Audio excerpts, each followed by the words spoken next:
Now, what about the Qur'ans today?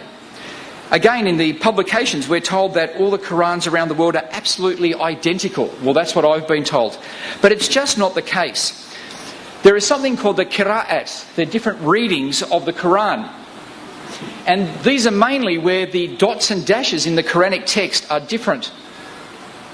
I have two here, so I've actually got three different versions of the Arabic Qur'an with all the dots and dashes in different places and some letters different. This is the most common one used by, according to Imam Hafs. This is the one used in North Africa according to Imam Warsh. And this is Imam Kowloon.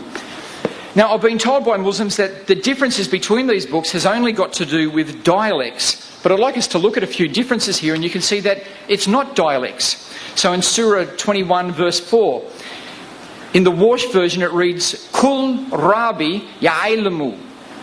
But in the Hafs version it says, Kala Rabi Ya'ilmu. Now, that actually changes the subject of the sentence. In the first one, it's Kul, it's saying, say, my Lord knows. In the next one, it's saying, he said. So the first one is it's Allah giving a command. The second one, it's Muhammad.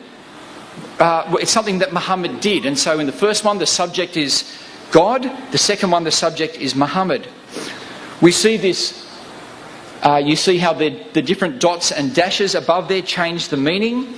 The first one, Katala, and many a prophet fought. Kutila, and many a prophet was killed. So it changes it from the active to the passive. We also see, and this is quite a big difference between them, where the personal pronoun is different. So, Nai fir, we give mercy. Your fir, he gives mercy. And so the personal pronoun is changed. Another difference is actually the very first verse of most of the surahs. We read here that the qira'at, the readers themselves, differ over whether the Bismillah was the first verse of Surah Al-Fatiha and the other surahs. Among the Quris, the readers, that is the ones who wrote down these different Qur'ans, Ibn Kathir, Azim and Al-Kisi were the only ones who considered it to be a verse at the beginning of the surahs, whereas the others did not. Now what that actually means is that for the Qur'an that's mainly used in Australia, the Bismillah, in the name of Allah, the Merciful, the Compassionate, that's part of the Qur'an. But in this one, it's not part of it. It's considered just like the titles to the surahs, as old, but not actually part of the verse. The last thing I wanted to look at was the chains of narration, because Muslims will say to me, yes, there are these different versions from the beginning, and yes, Uthman burnt them, and yes, there are these many different readings of the Qur'an which are different in the Arabic. Yes, that is the case, but each of them has their own chain of narration, and that chain of narration guarantees that it's true.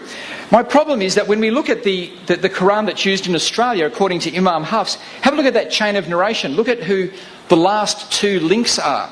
And you'll see that it's Ubay ibn Ka'b and Abdullah ibn Mas'ud. Now there's a big problem there, isn't it? Every chain needs to be examined. And there is ample history to show that Abdullah ibn Mas'ud's Qur'an had 111 surahs and a whole range of variants and completely different surah orders. And so I would like to put to you that that this chain of narration is da'if.